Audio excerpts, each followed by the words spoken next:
Baik, Assalamualaikum warahmatullahi wabarakatuh.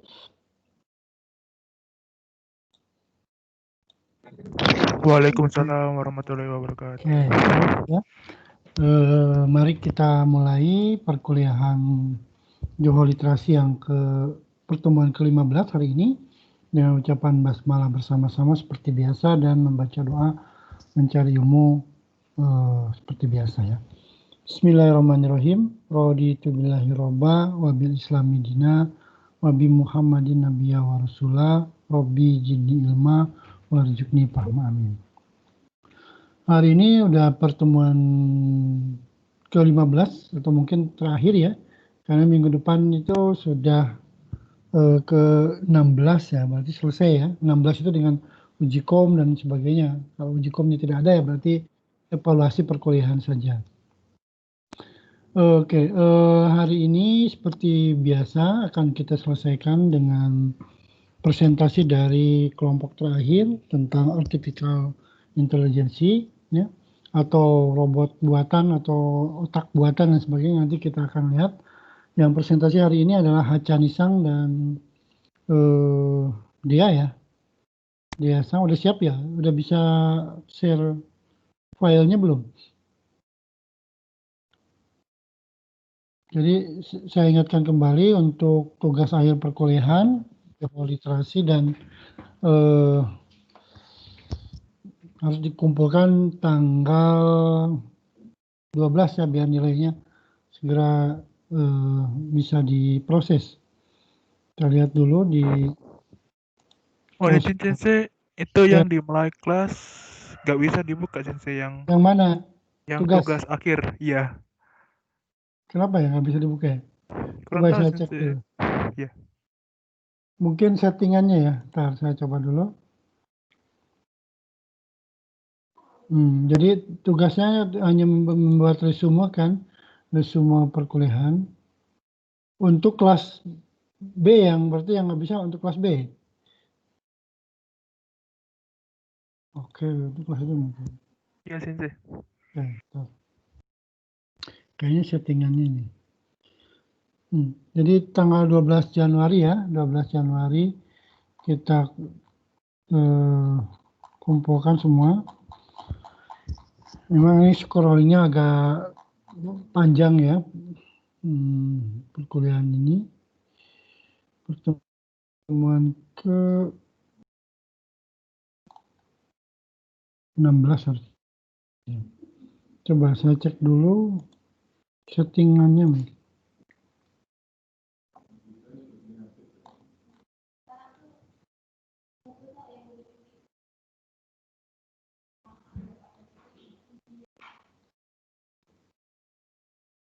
Ini kelas B. Submission set.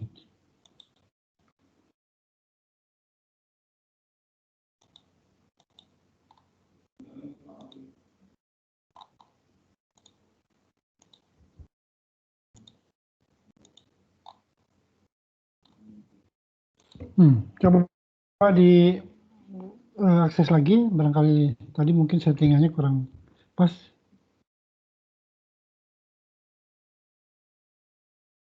Oke, kita lihat absensi dulu.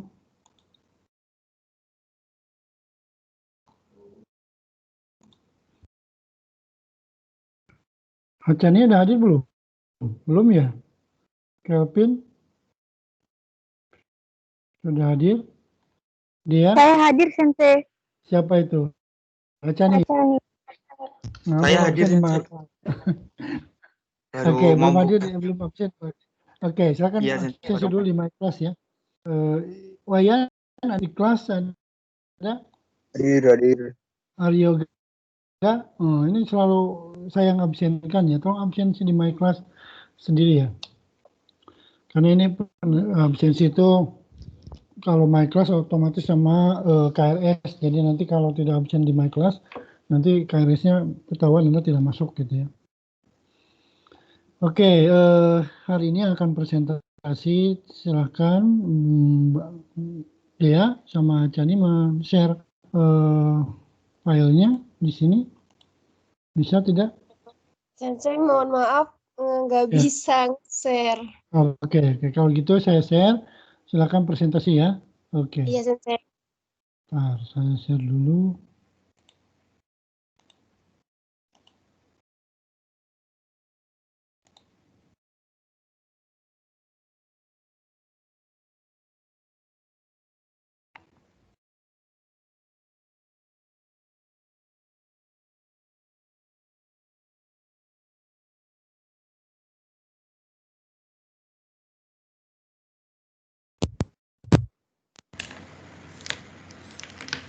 Bentar ya, lagi proses.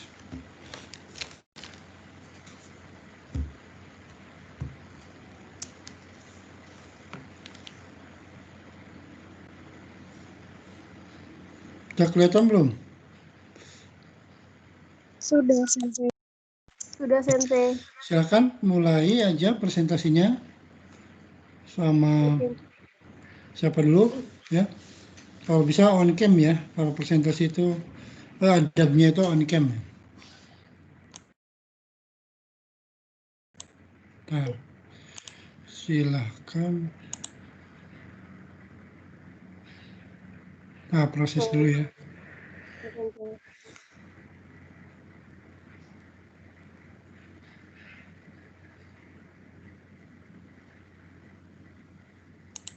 Oke, silakan. Baiklah, Assalamualaikum warahmatullahi wabarakatuh. Waalaikumsalam warahmatullahi wabarakatuh. Kami dari kelompok terakhir ingin menantikan presentasi mengenai kecerdasan buatan atau artificial intelligence. Anggotanya ada saya, Deseptiani, dan Hasani Maria.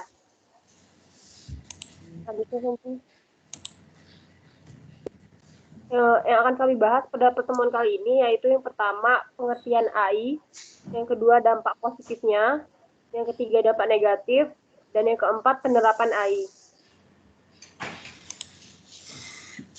Silakan selanjutnya dijelaskan oleh Saudara Acah.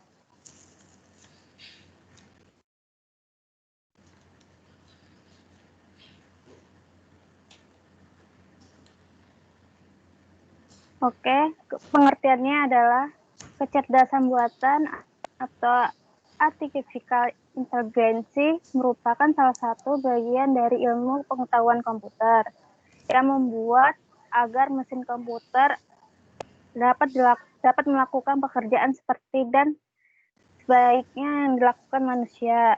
Menurut Paul Yesclus,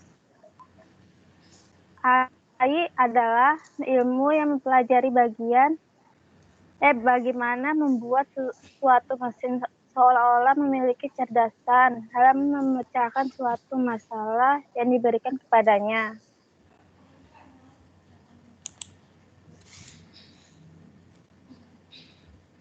Pada bidang penerbangan, penerapan AI dapat digunakan untuk mengontrol laju inflasi maupun deflasi dari keuangan negara. AI dapat menyelesaikan berbagai permasalahan dunia nyata seperti pencairan optimasi, klasifikasi, peramalan, dan dampak positifnya pada bidang industri. Menerapkan AI dapat membantu meningkatkan keamanan pegawai karena aktivitas yang berbahaya dapat digantikan oleh mesin. Yang kedua, pada bidang kesehatan, menerapkan AI saat membantu tenaga medis untuk mendiagnosis penyakit yang dialami oleh pasien melalui gejala-gejala yang dialaminya. Bahkan dapat juga menyediakan jenis obat yang cocok untuk pasiennya.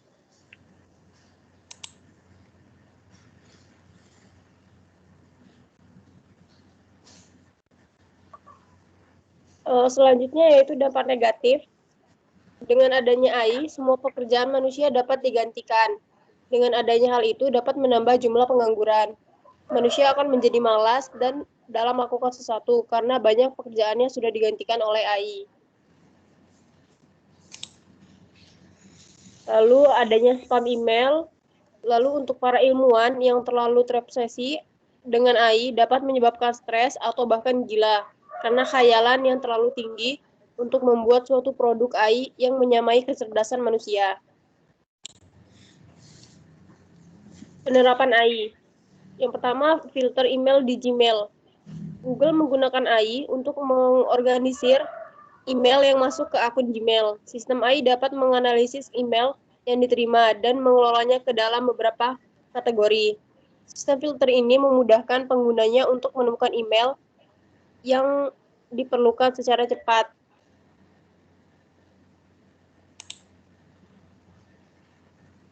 Lalu yang kedua, prediksi pencarian di Google. Ketika kita mulai mengklik di kolom search, Google akan memberi rekomendasi pencarian untuk kita pilih. Prediksi pencarian yang dihasilkan merupakan hasil analisis yang dikumpulkan oleh Google, seperti lokasi, usia, dan detail pribadi lainnya. Dengan menggunakan AI, mesin mencoba untuk menebak informasi apa yang ingin coba kita temukan.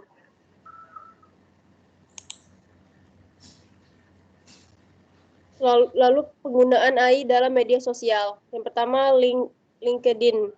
AI digunakan agar pengguna dapat menerima rekomendasi pekerjaan yang sesuai dengan pengalaman dan kemampuan mereka. Lalu yang kedua ada Facebook. Facebook menggunakan teknologi bernama Deepface untuk mengenali wajah orang di foto. Dengan teknologi ini, pengguna tidak perlu lagi menggunakan secara manual untuk mengetik.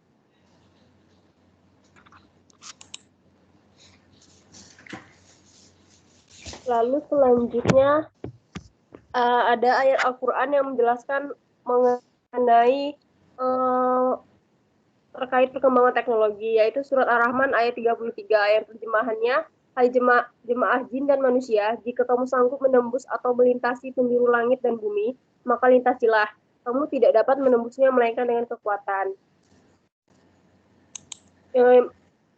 Lalu selanjutnya ada link untuk video mengenai artificial intelligence. Oke, coba saya cek ya. Linknya saya copy terus saya lihat di YouTube ya. Iya, Sensei.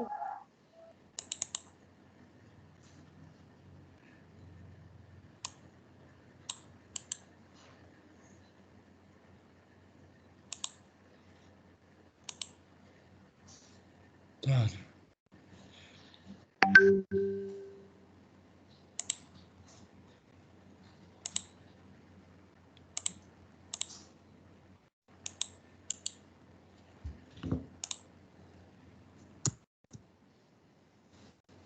Oke, kita lihat bersama-sama ya.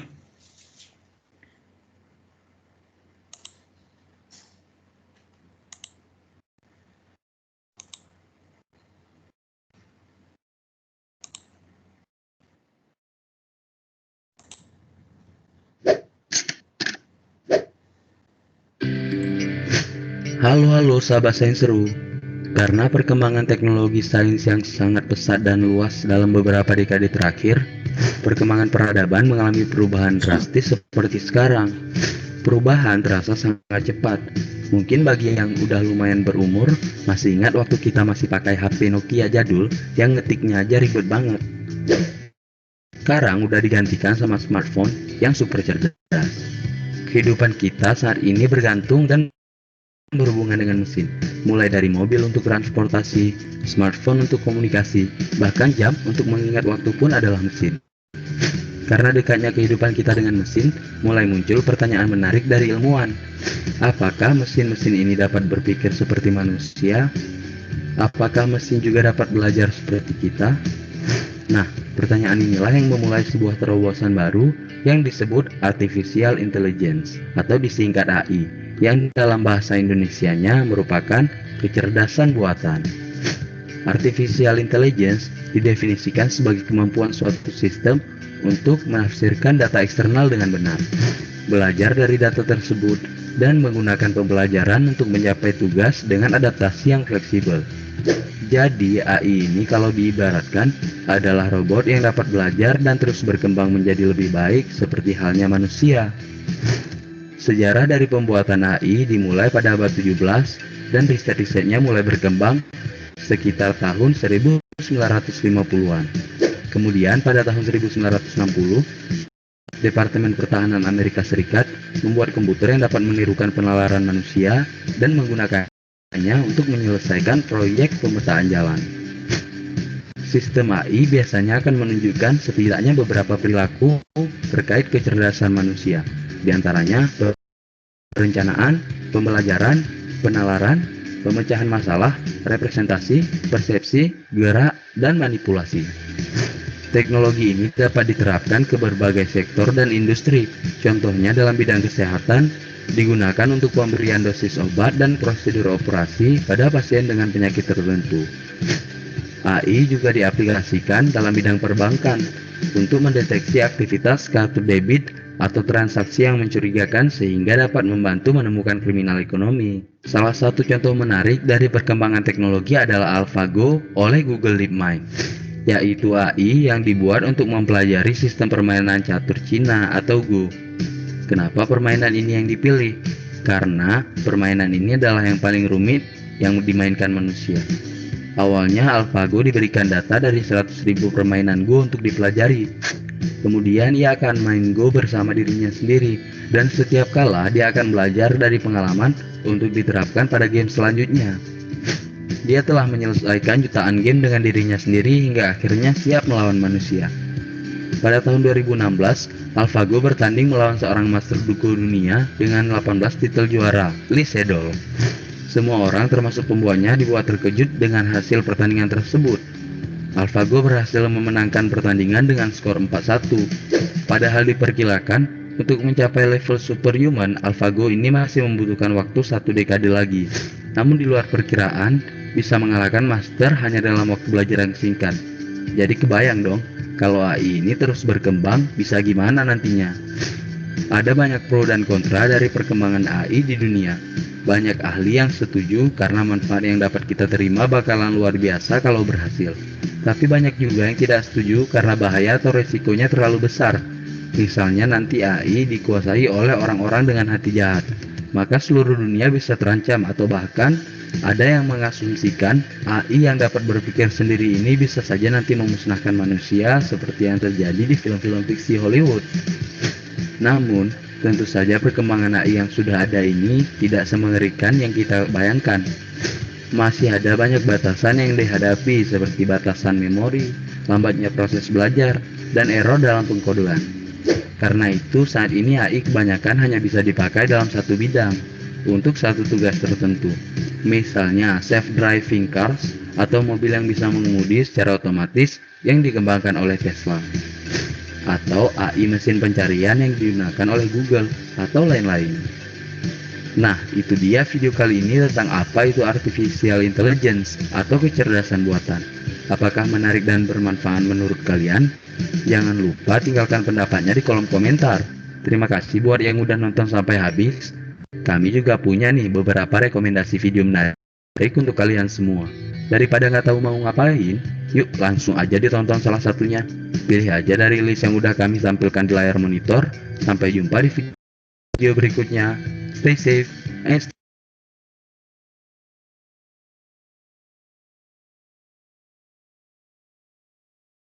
Baiklah, itu saja presentasi kami pada hari ini. Kurang lebihnya kami mohon maaf. Silakan kalau apabila ada yang ingin ditanyakan. Ya, silakan dari teman-teman yang mau tanyakan, termasuk segi positif dan negatif itu ya. Nah, mungkin saya ingin tanya ya, bagaimana ancaman AI ini terhadap pembelajaran bahasa asing? Kira-kira ada yang punya pendapat? Dea atau Hacani? Ancaman apa? Ancaman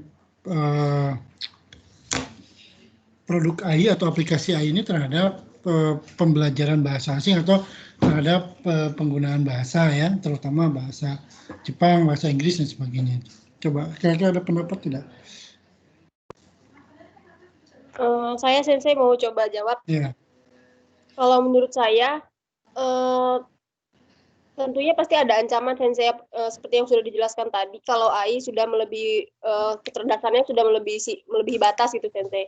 Tapi di sini juga AI sendiri ada banyak manfaatnya seperti itu.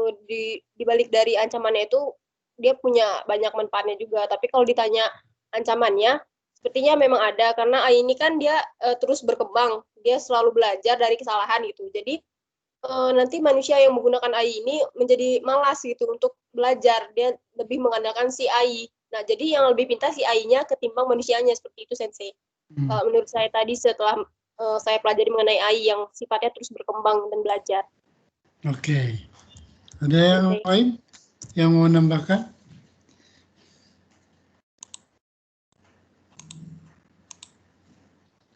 Ada. Ya, jadi peranan robot buatan ini dalam pembelajaran bahasa itu sangat mengkhawatirkan juga ya, karena orang tidak perlu belajar bahasa Jepang misalnya, tapi mereka langsung bisa menirukan orang Jepang ngomong gitu ya. Jadi dia tinggal memikirkan apa yang dipikirkan ya dia terjemahkan dalam bahasanya ya, bahasa Jepangnya itu juga sering katanya jadi buat apa belajar bahasa asing kalau kita sudah punya AI gitu. Nah itu kan jadinya kita jadi malas ya, kemudian malas belajar kanji, malas belajar yang lain-lain, karena kalau sudah punya mesin buatan AI itu jadi kita tinggal menirukan aja dan menyuruh ke robot itu misalnya. Oke. Ada yang lain? Saya Sensei. Ya, silakan. Izin bertanya, negara mana aja sih yang sekiranya udah nerapin sistem AI ini? Gitu, terima kasih. Oke, Dinda. Langsung saya jawab aja ya. Kalau untuk negaranya, insya Allah semua negara sekarang sudah pakai AI, karena AI ini banyak jenisnya, perihal dari dia sebagai robot atau sebagai ada di perangkat lunak gitu. Kalau di Indonesia sendiri, AI ini ada di dalam Google, dalam Gmail, ada dalam kayak Tokopedia. Di Tokopedia itu kalau kita mau belanja, kita cuma foto barangnya, nanti akan keluar gitu, contoh barang yang ada di toko tersebut gitu. Jadi menurut saya, si AI ini dimanapun sudah ada yang pakai tanpa kita sadari. Kita pakai Google Maps aja, itu udah pakai AI. Seperti itu. Oke, terima kasih. Oke, silakan ada lagi yang lain?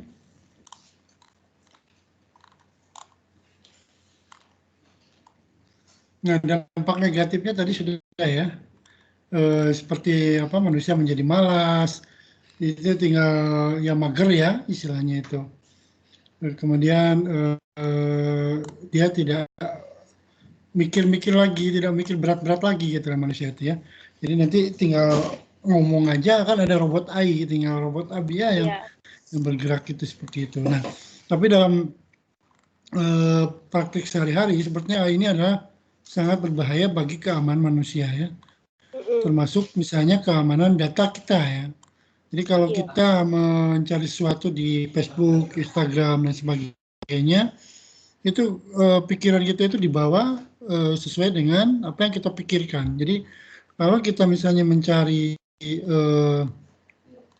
itu hubungannya dengan SEO ya, Search Engine Organization. Jadi seorang yang mencari tentang rumah misalnya, maka akan muncul semua yang dia inginkan, rumah-rumahnya berbagai macam rumah muncul gitu di tampilan lini masa dia itu. Nah, kalau yang positif tidak apa-apa, tapi kalau yang negatif itu akan muncul, misalnya gambar-gambar porno, kejadian-kejadian yang sadis itu akan muncul semua di situ kalau kita men-search sesuatu yang tidak baik ya, dan itu akan menjadikan otak kita itu sepertinya dibimbing untuk mengikuti apa yang diinginkan oleh AI itu. Nah, di sini yang perlu kita ini adalah bagaimana kita menghadapi ancaman robot buatan ini, termasuk tadi kan ada kekhawatiran bahwa robot buatan ini akan menguasai manusia ya, kalau tidak dikendalikan dengan baik, termasuk masalah humanisnya, kemudian afektif dan sebagainya. Jadi di sini ada AI itu sangat, ya kalau kita yang belum tahu ya mungkin agak sedikit khawatir ya, tapi mungkin penggunaan-penggunaannya itu kalau digunakan oleh orang-orang yang baik, itu saya kira tidak masalah. Tapi kalau digunakan oleh orang-orang jahat, maka semuanya akan menjadi perusak ya, termasuk untuk masa depan kita. Jadi termasuk ini, manusia menjadi malas untuk melakukan sesuatu, karena kita tinggal mikir gitu ya. Nah itu, silakan ada yang mau memberikan pendapat lagi.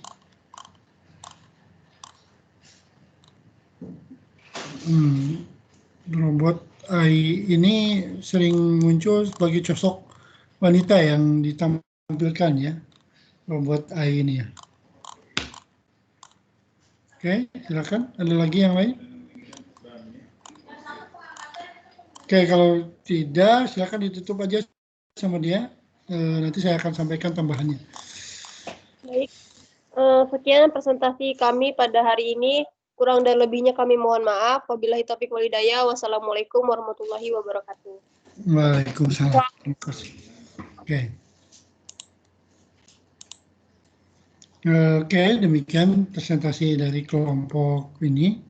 Cukup singkat ya, tapi yang jelas kita sudah mengerti bahwa dalam dunia perkembangan dunia saat ini adalah teknologi AI ini sangat banyak digunakan dalam aspek kehidupan seperti tadi kedokteran, kemudian pendidikan ya, kemudian perbankan, itu banyak dipakai. Tapi sebagai pembelajar bahasa ini merupakan salah satu ancaman yang cukup serius ya, apalagi dengan kebijakan pemerintah yang baru bahwa guru tidak dimasukkan dalam formasi PNS. Itu juga akan menyebabkan pembelajar bahasa di seluruh dunia atau di Indonesia ya, yang mau menjadi guru itu kemungkinan tidak masuk ke jurusan bahasa ya. Ya udah, nanti nggak akan jadi PNS seperti itu. Nah, ada kebaikan dan kejelekan dari teknologi ini. Salah satunya teknologi itu membuat kita malas ya. Kemudian teknologi tidak akan bisa jalan kalau misalnya ada perangkatnya yang tidak cocok misalnya. Ada contoh video yang menggambarkan ketika seseorang yang sudah menggunakan teknologi AI, rumahnya misalnya dia tinggal memerintah buka pintu gitu ya, kemudian pintunya itu terbuka, atau nyalakan lilin, nyalakan gas gitu ya, nyalakan listrik dan sebagainya. Itu dia tinggal ngomong saja, tidak perlu dia melakukan kegiatan tersebut. Itu sudah banyak ya yang seperti itu. Misalnya ada orang yang mau pulang ke rumah, kemudian dia tinggal ngomong itu ya, buka pintu ya, mobilnya itu buka pintunya. Kemudian kalau mobil yang sudah dipasang dengan teknologi otak buatan, dia tinggal menerima perintahnya di jalan misalnya atau di rem gitu dan sebagainya. Jadi kita tidak bergerak sama sekali ya. Kemudian ada satu kasus misalnya ketika orang pemilik rumah itu giginya itu patah atau sakit ya. Kemudian suaranya itu beda karena dia itu suaranya tidak cocok dengan komputer yang ada di rumah itu. Kemudian hujan besar ya. Kemudian dia juga meminta kepada rumah itu untuk membuka pintunya, ternyata tidak bisa dibuka karena ya itu suaranya beda dengan yang diterima komputer. Kemudian disuruh menyalakan listrik dan sebagainya, dia nggak bisa. Akhirnya dia kedinginan di luar dan hampir kedinginan di musim dingin, kemudian ada yang menolong. Nah, ternyata teknologi itu tidak bisa dipakai kalau ada sesuatu yang rusak dalam organ tubuh kita, termasuk misalnya gigi kita tidak bagus sehingga suaranya berbeda. Kemudian ada juga kasus-kasus di Hokkaido ketika orang sudah tidak menggunakan uang, mereka semuanya menggunakan kartu ya, belanja segala macam kartu itu. Nah, ketika terjadi gempa, kartunya itu sistemnya itu rusak semua ya, termasuk sistem perbankannya mati karena listriknya juga tidak ada, sehingga kartu-kartu yang mereka punya itu semuanya tidak bisa berguna untuk belanja di Alfamart atau di 7-Eleven dan sebagainya. Jadi suatu saat mungkin nanti kita akan memakai kartu semua atau pakai sistem pembayaran elektronik, tapi ketika gawat darurat seperti gempa, banjir dan sebagainya, ketika infrastruktur listrik dan sebagainya tidak ada, maka kita tidak bisa menggunakannya dan kita hidup dalam kesengsaraan, termasuk kita. Maka hidup kembali ke manual itu sebetulnya sangat bagus ya, karena kita akan siap dengan teknologi maju, tapi siap juga dengan kondisi yang paling menyedihkan, misalnya seperti kehilangan harta benda dan sebagainya, kita bisa hidup lagi. Nah, banyak yang stres juga ya ketika di Jepang tidak bisa apa-apa ya. Oke, silakan ada yang mau bertanya atau menanggapi tentang teknologi ini. Nah, tadi saya sudah memberikan angket, dan saya akan sampaikan di sini. Ini untuk evaluasi perkuliahan Johor Literasi. Yang pertama kita lihat dulu absensinya. Ini sudah di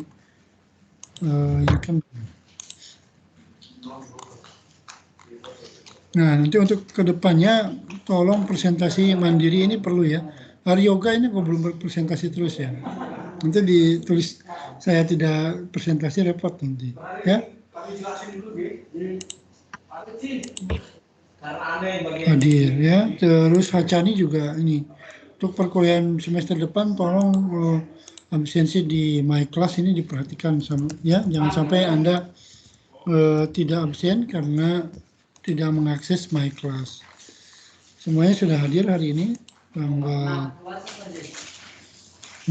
Kemudian ini yang ingin saya sampaikan tadi, responsif. Ini sudah diisi belum ya?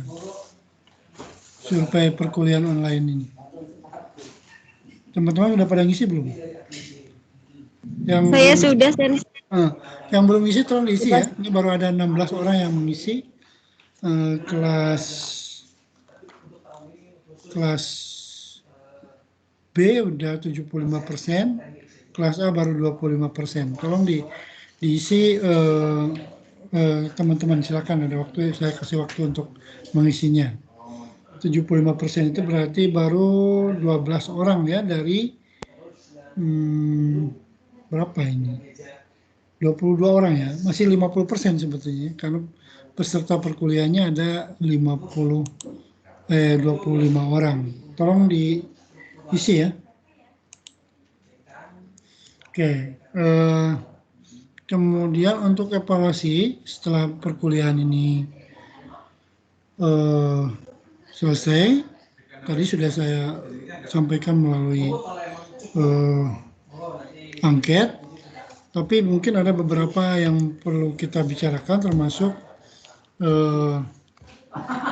materi-materi yang tidak bisa diakses oleh teman-teman di kelas B atau di kelas A, bisa dilihat di my class ya, karena saya sudah upload ke sana materinya. Kemudian bagi mereka yang ini saya belum memberikan penilaian akhir, karena nilai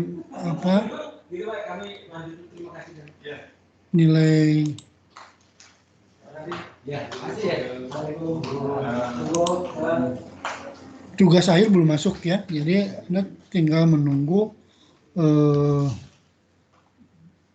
ini gradebooknya saya belum setting. Coba grade report, gradebook report. Jadi kenapa absensi itu perlu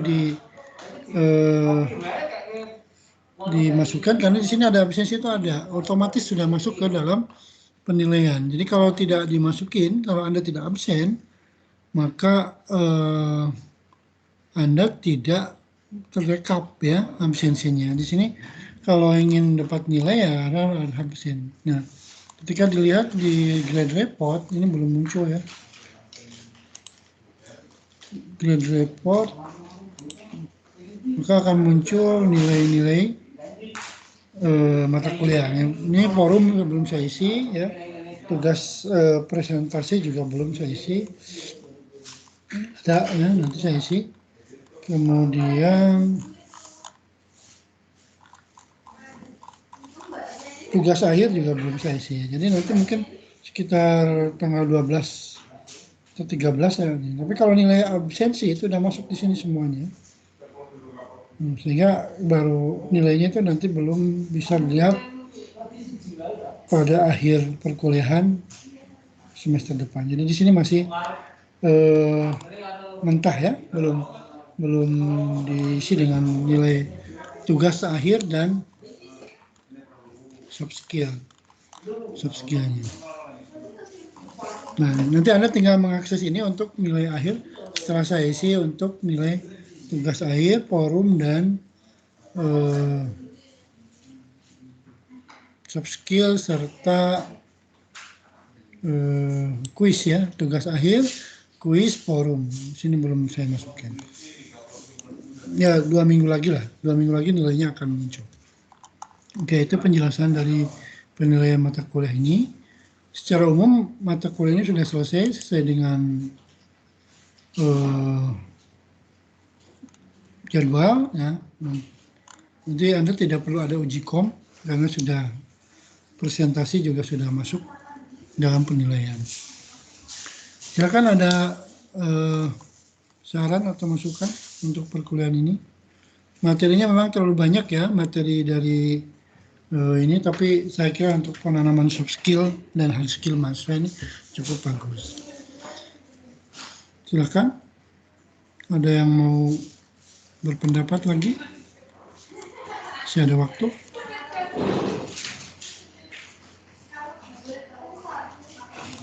Nah, untuk tampilan, silakan, ada yang mau? Saya, Sensei. Oke, silakan. Ini tugas akhirnya dalam bentuk Word apa bentuk PDF ya, Sensei?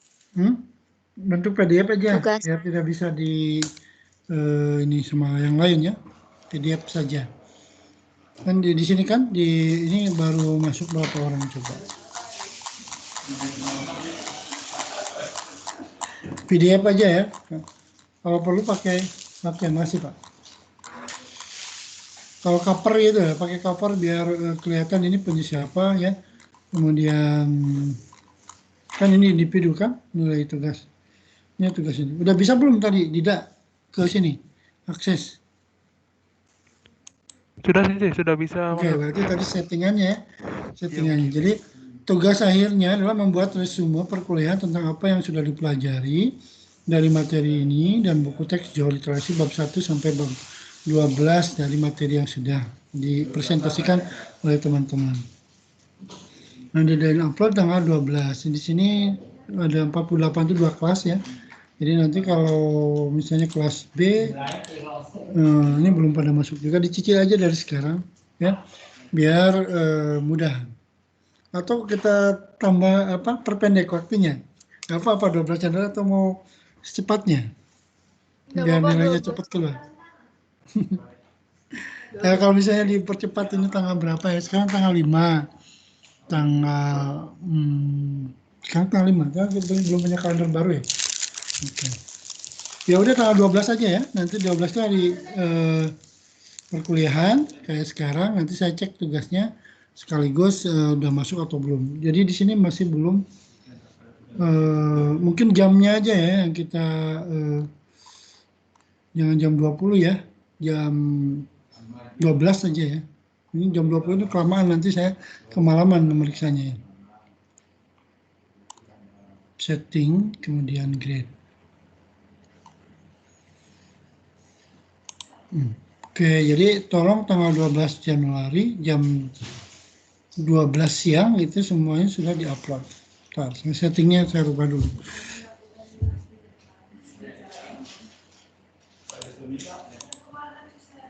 Bukan jam 8 malam ya, jam 8 malam nanti saya keburu tidur, saya nggak bisa ngecek. Jam 12 ya, ininya jadi jam 12. Tipenya pakai Word, pakai PDF saja.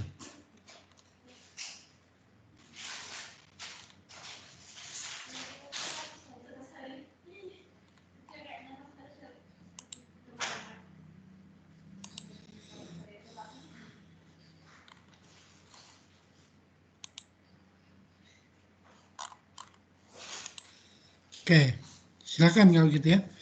Baik, ada yang bertanya lagi mengenai tugas akhir atau forum diskusi kemarin saya sudah buat ya, sudah diisi semuanya. Kalau Anda cek-cek lagi, kalau forumnya belum diisi nanti diisi aja ya, karena nanti di situ ada penilaian. Misalnya perkuliahan kapan ya saya ngasih forum itu.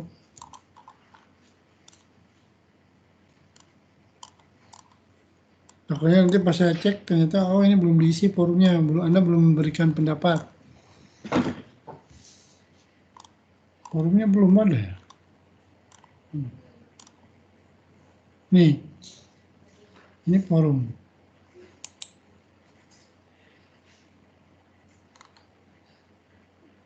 Oke, ini kayaknya udah cukup. Tapi yang saya nggak tahu ini. Apakah ini dari... Wah, ini bukan forumnya angkatan tahun 2018. Salah ini ya.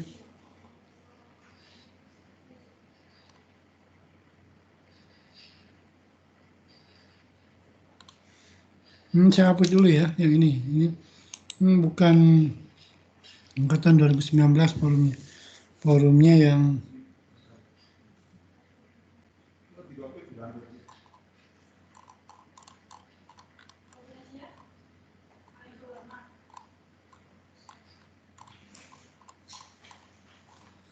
Oh, berarti forumnya belum ada ya. Forumnya pernah buat forum nggak saya ya? Belum ya, belum. Sekali. Sekali ya? Iya, pernah. Tapi udah pada diisi ya? Sekali. Oke, kalau gitu saya...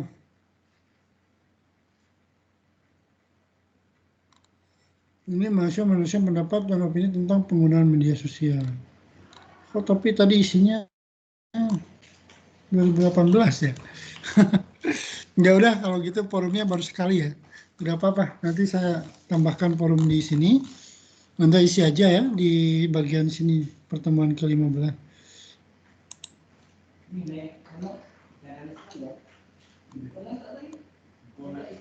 Forum diskusi kayak chatting gitu. Dulu forumnya tentang pandemik ya, yang dulu tuh awal-awal mungkin itu tahun semester itu ya. Oke, forum diskusi Johor literasi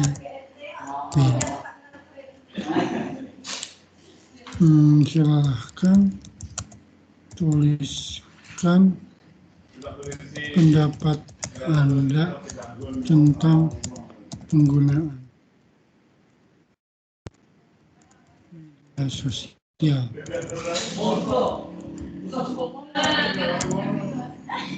Tentang penggunaan media sosial ya. Dampak positif dan dampak negatifnya. Nah, yang menyebutkan pendapat ya. Ini juga sama, create-nya nanti saya setting di situ, kemudian ini untuk grup. Ini sama aja waktunya ya, masih lama. Grup B terus tanggal 5 sampai tanggal 12.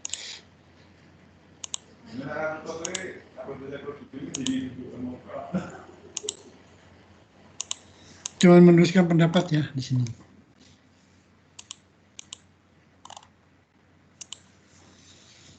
Oke. Itu aja ya, tentang media sosial aja.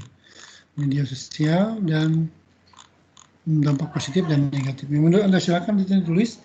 Ada forum diskusi, kemudian saya lihat, Anda tinggal replay ya.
Ya, itu aja ya.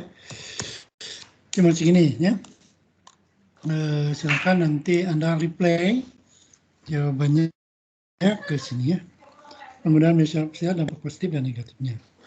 Oke, kalau tidak ada lagi, maka nanti minggu depan saya akan cek di sini siapa yang sudah submit, kemudian saya kasih grade nilai. Dan nilai akhir akan muncul setelah tanggal 15 kira-kira. Oke, ada yang bertanya lagi? Kalau tidak ada, saya kira sudah cukup ya perkuliahan hari ini. Anda tolong isi yang angket tadi biar lengkap sama forum dan tugas akhirnya.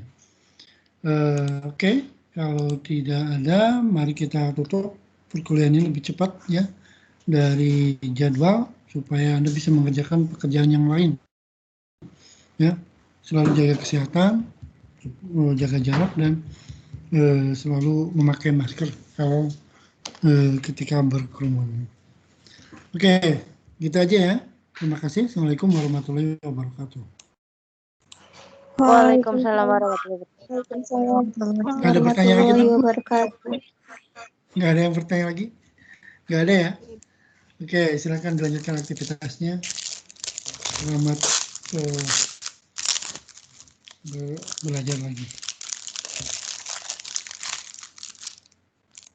Terima kasih, Sensei.